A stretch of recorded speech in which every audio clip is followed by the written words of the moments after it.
किया था और लोगों से कहा था कि हम हिंदू नहीं हैं, क्योंकि यदि हम हिंदू होते तो हम अछूत ना होते और हम मंदिरों में पुजारी होते। इसलिए मैंने 1925 में मंदिर प्रवेश का आंदोलन प्रारंभ किया। उसका कारण यह नहीं था कि हमें देवताओं की पूजा करनी थी, बल्कि हमें अपने अधिकारों के लिए दृढ़ प्रतिज्ञा होना था। यदि मैं हिंदू हूँ तो मुझे आजादी मिलनी चाहिए और मंदिर में पूजा करने वह पुजारी बनने का अधिकार होना चाहिए। इस पर हिंदुओं ने घोषणा की कि उनके धर्म में छुआछूत का कोई स्थान नहीं है। इसके बाद ही 19 मार्च 1927 को मैंने रत्नागिरी जिले में महार तालाब सत्याग्रह शुरू किया ताकि अछूतों को तालाब से पानी लेने का अधिकार मिल सके। उसके बाद हिंदुओं का पाखंड उभर कर सामने आ गया। जो हम सबको मालूम है जब तक शास्त्र और हिंदू हैं और शंकराचार्य उनकी गद्दी पर विराजमान है, वे किसी को स्वतंत्रता नहीं दे सकते। हमें मुक्ति दिलाने की बात तो अचंभित करने वाली ही है। हिंदू धर्म का आंतरिक उद्देश्य केवल ब्राह्मणों और गायों की रक्षा करना है। जिस किसी ने गाय और ब्राह्मण की रक्षा की उसे राजा बना दिया। उसके धर्म का यही एकमात्र लक्ष्य है और उद्देश्य है। यही कारण है कि आज तक न तो इस्लाम ने और न ही हिंदू धर्म ने अछूतों के हित के बारे में कुछ भी सोचा। हमें निर्णय लेना चाहिए कि भविष्य में भारत में हम शासक होंगे। हमें गुलामी की भूमिका करते रहने से इनकार करना है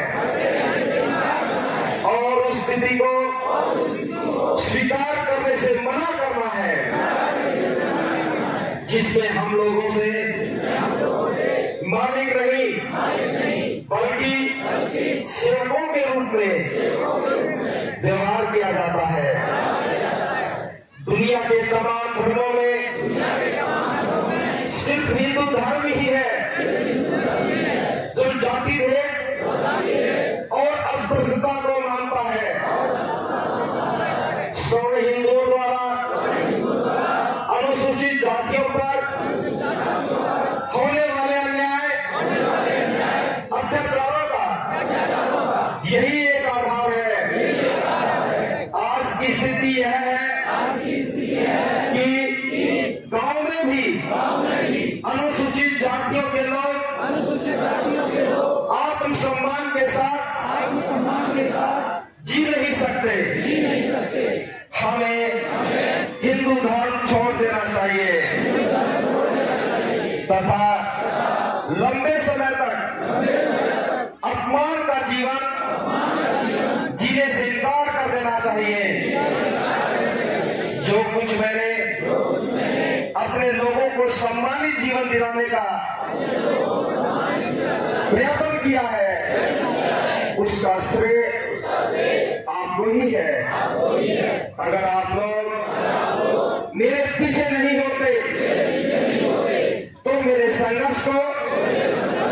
सफलता नहीं मिलती। मेरे पास बुजुर्ग चौधरी हरदेव मिस्त्री आए थे। उनका कहना था कि आगरा में हमारे लोग आर्य समाजी हैं, इसलिए उन्हें किसी और बात की आवश्यकता नहीं है। मैंने उनसे पूछा कि हमारे लोगों के आर्य समाजी बन जाने पर क्या हमारे साथ रोटी बेटी का व्यवहार ब्राह्मण बनिया करते हैं? क्या वे हमारे किसी समधी की मृत्यु होने पर अपना कंधा अर्थी को देते हैं? क्या उन्होंने हमारे उद्धार के लिए कोई कार्य किया है? उनका जवाब नकारात्मक था। आर्य समाज का थे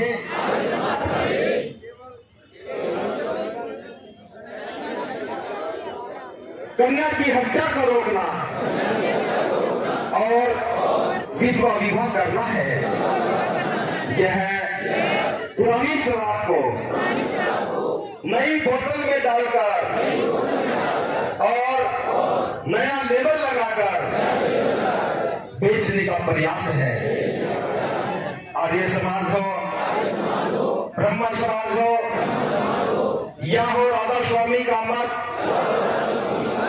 कोई भी हमारा उद्धार नहीं कर सकता। हमारा उद्धार हमें अपने आप ही करना होगा। पंडित रतन कुमार पीपल ने मुझसे कहा कि आगरा के एक वरिष्ठ एवं अनुभवी कार्यकर्ता हमारी शेड्यूल कास्ट फेडरेशन से इस्तीफा देकर कांग्रेस में शामिल हो गए हैं। उन्होंने अखबार की कतरन दिखाई जिसमें मेरे विरुद्ध वक्तव्य दिया गया था। कांग्रेस में अच्छे और बुरे दोनों प्रकार के लोग हैं। उसमें लुटेरे भी बहुत हैं और शोषकों अत्याचारियों की संख्या भी अधिक है। उस संस्था में जाने से उनको कोई लाभ नहीं होगा। दलित वर्ग के लिए यह उचित समय है।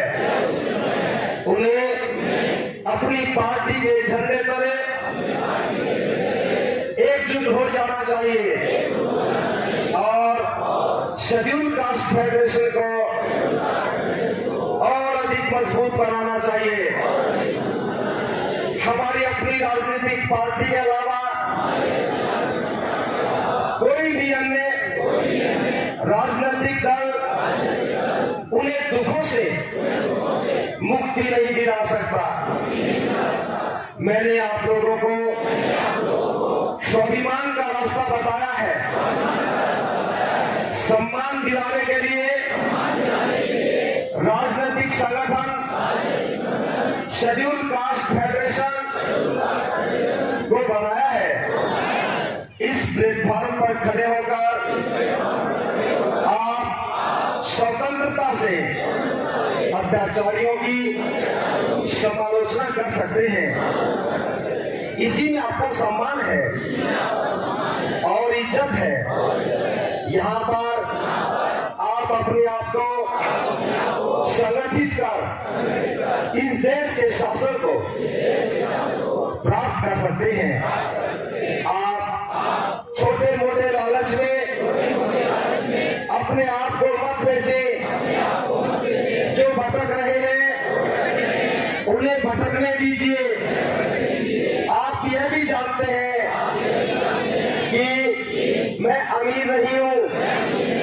मेरे ऐसे लोगों को मैं ऐसे लोगों को धन नहीं दे सकता हूँ। कांग्रेस राजा है, उसके पास धन की कोई कमी नहीं है। वे धन का प्रलोभन देकर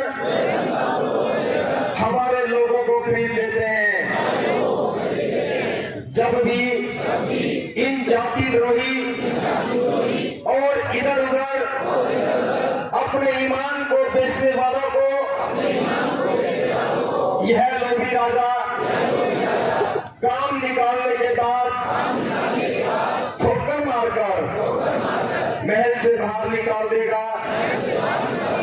तब इनके पास बिना आश्रय के इधर उधर भटकने के अलावा कुछ भी नहीं होगा। उस समय यही शेड्यूल कास्ट फेडरेशन की टूटी फूटी झोपड़ी ऐसे लोगों की रक्षा करेगी और उन्हें धूप और बरसात से बचाएगी। इसलिए ऐसे लोगों से मेरा कहना है कि तुम दूसरे के महलों की चकाचौंध को देखकर भले ही बात चले जाना, मगर अपनी इस झोपड़ी को तोड़कर मत जाना।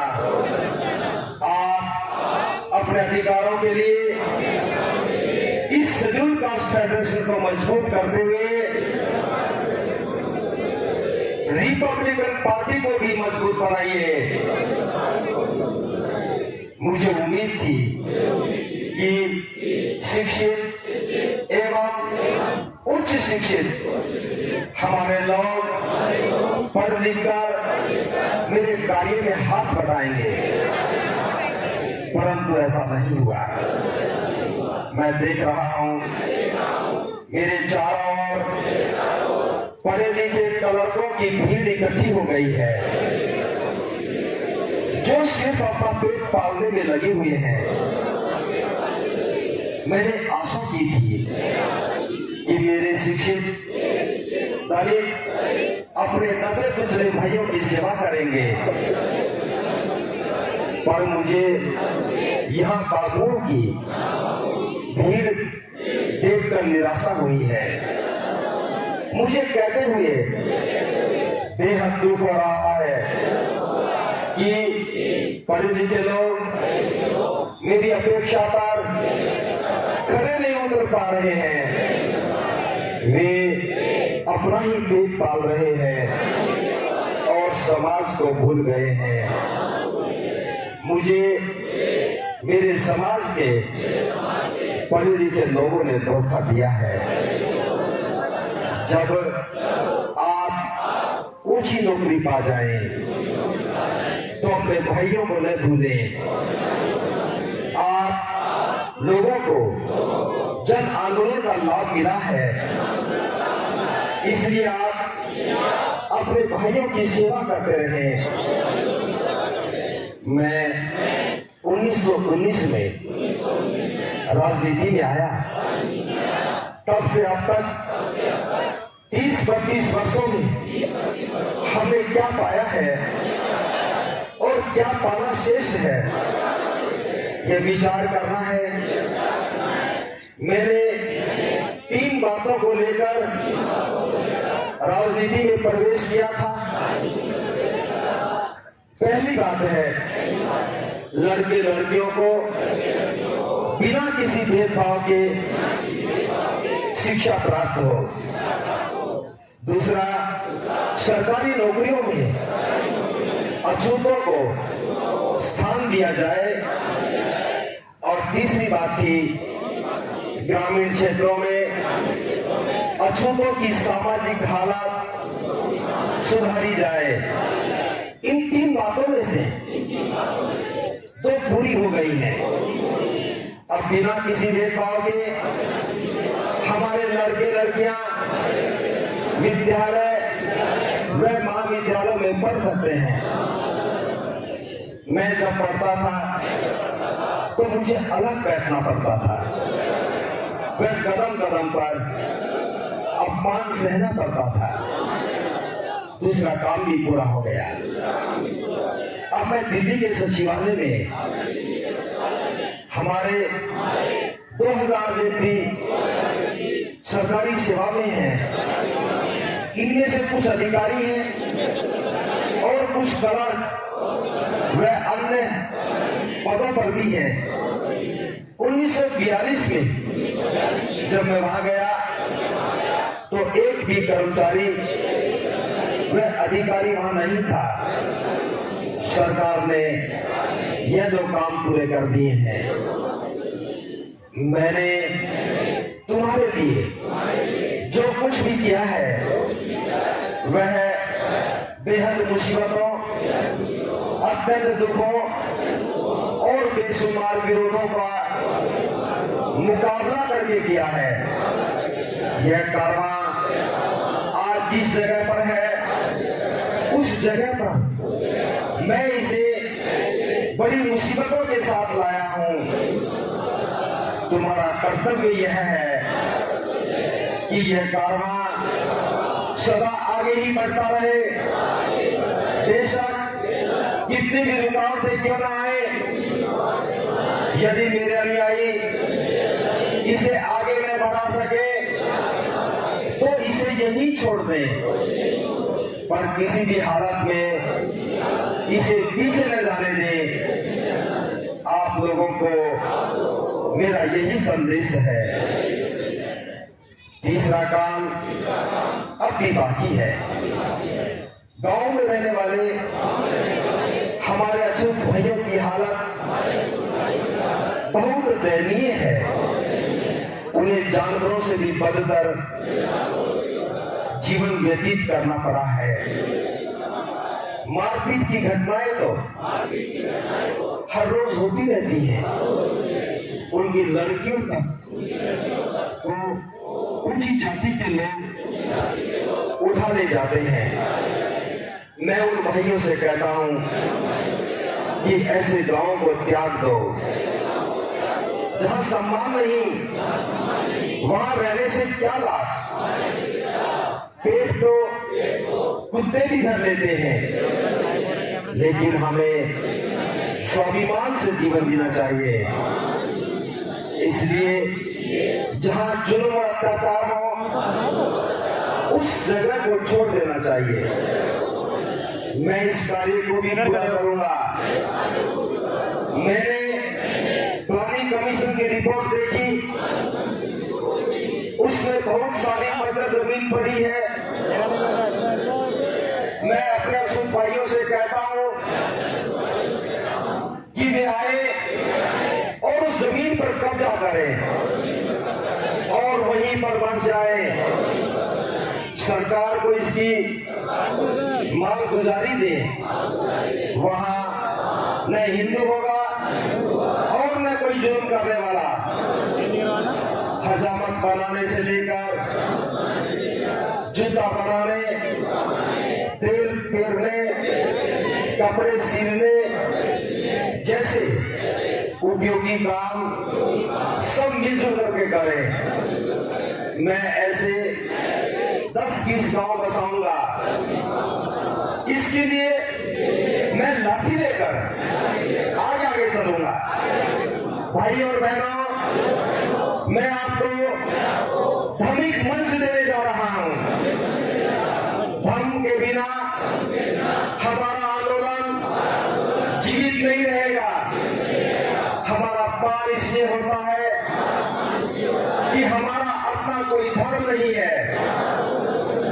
हिंदू इसलिए हमें अपना बताता है क्योंकि उसका स्वार्थ केवल अपनी संख्या बढ़ा चढ़ाकर बताने के लिए है।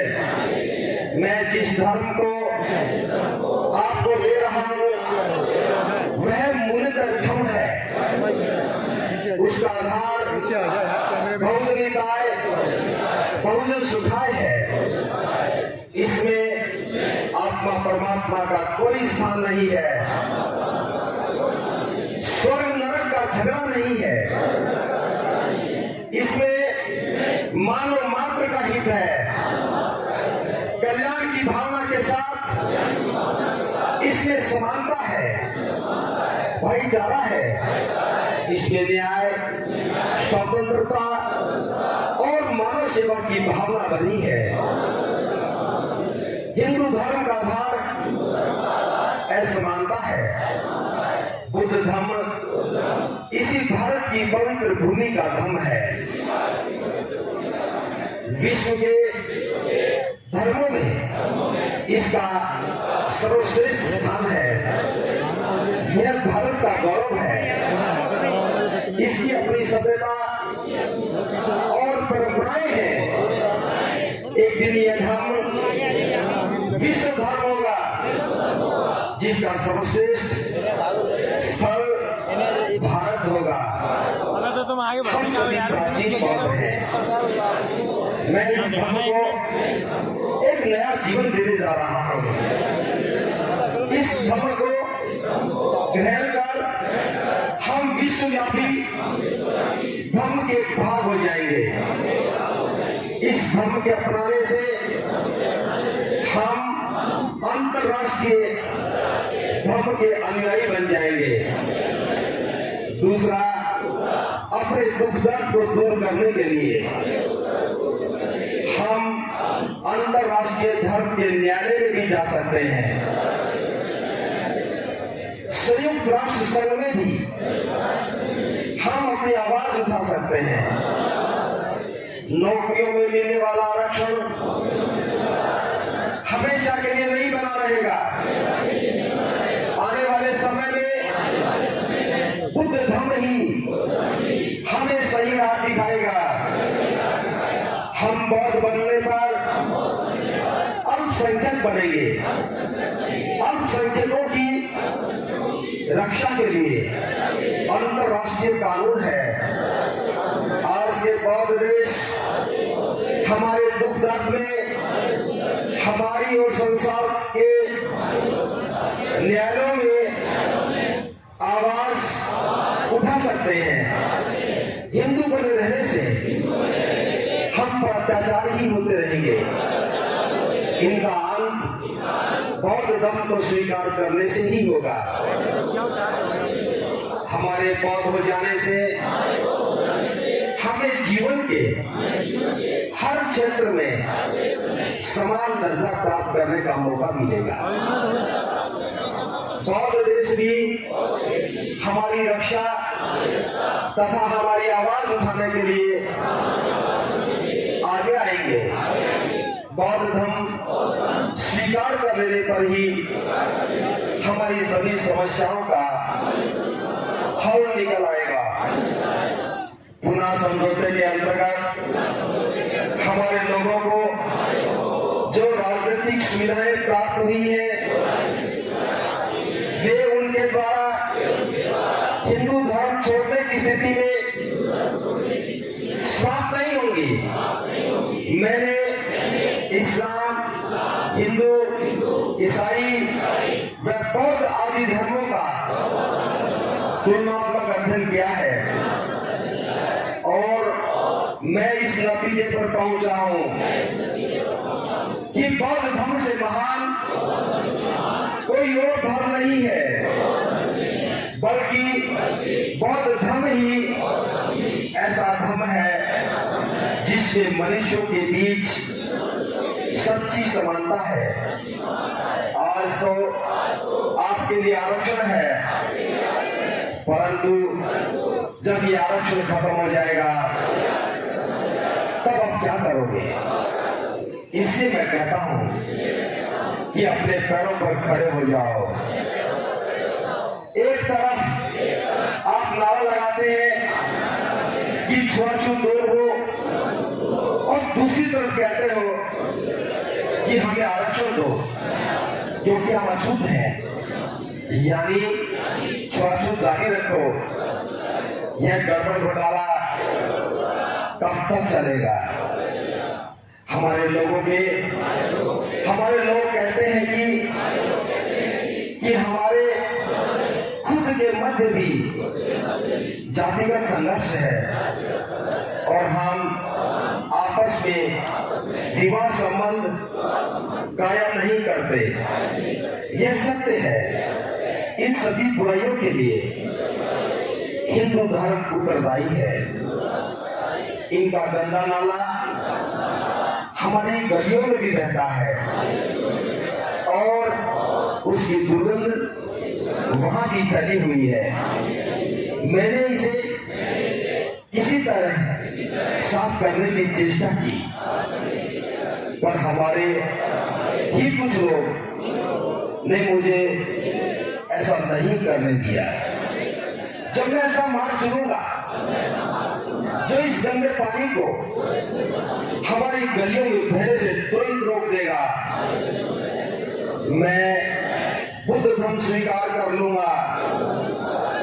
इससे हमारे अपने अंदर वर्ग व जातिगत संघर्ष का अंत हो जाएगा तथा हमारे बीच वाली जातियां, उपजातियां स्वतः ही मिट जाएंगी। निसंदेह बौद्ध धर्म एक महान धर्म है। इस धर्म के संस्थापक तथागत सम्यक संबुद्ध हैं। बुद्ध ने धर्म का प्रचार प्रसार किया और अपनी अच्छाइयों के कारण यह धर्म भारत के नगर, गांव व गलियों से होते हुए विश्व के दूसरे देशों में भी जा पहुंचा। लेकिन महान उत्कर्ष के बाद यह धर्म सन 1213 ईस्वी के लगभग विलुप्त हो गया। इसके कई कारण हैं। एक कारण यह भी है कि बौद्ध भिक्षु विलासितापूर्ण व आरामदायक जिंदगी जीने के आदी हो गए। धर्म प्रचार के लिए स्थान स्थान पर जाने की बजाय उन्होंने विहारों में पड़े रहकर आराम करना आरंभ कर दिया। अब इस धर्म की पुनर्स्थापना के लिए उन्हें कड़ी मेहनत करनी पड़ेगी। उन्हें दरवाजे दरवाजे पर जाना पड़ेगा। मुझे समाज में बहुत कम भिक्षु दिखाई देते हैं जो धर्म के प्रचार और प्रसार के लिए काम करते हैं। इसलिए जनसाधारण में से अच्छे और जागरूक लोगों को भी इस धर्म के प्रचार प्रसार के लिए काम करने के लिए आगे आना चाहिए और उन्हें बौद्ध धर्म अंगीकार करके धर्म की परंपरा, पार और प्रतीकों के साथ बौद्ध संस्कारों को भी ग्रहण करना चाहिए।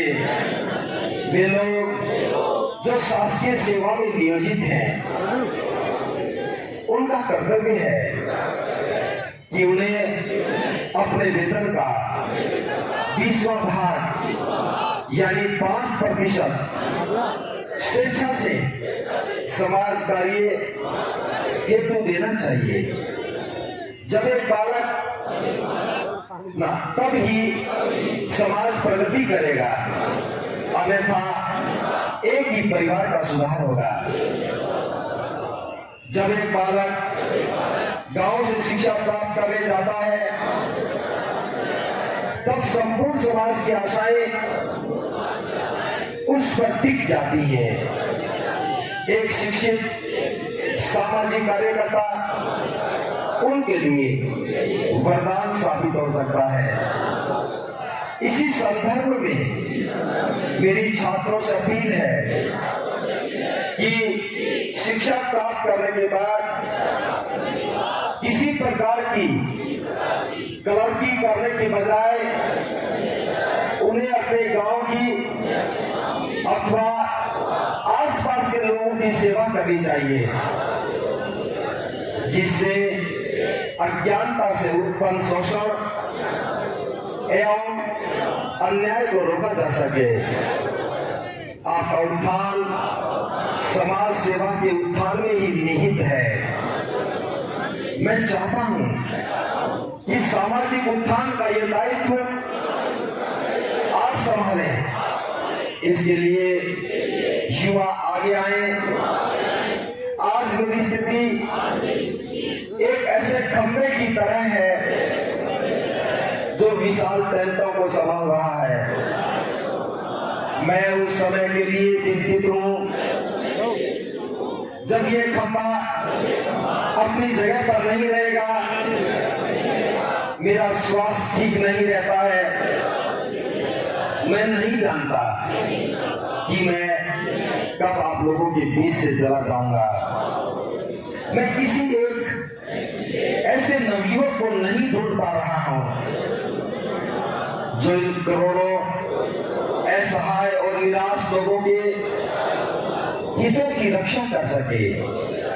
यदि कोई नौजवान इस जिम्मेदारी को लेने के लिए आगे आता है तो मैं चैन से मर सकूंगा।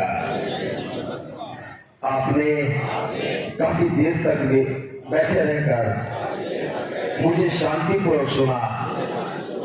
आप सभी का आभार।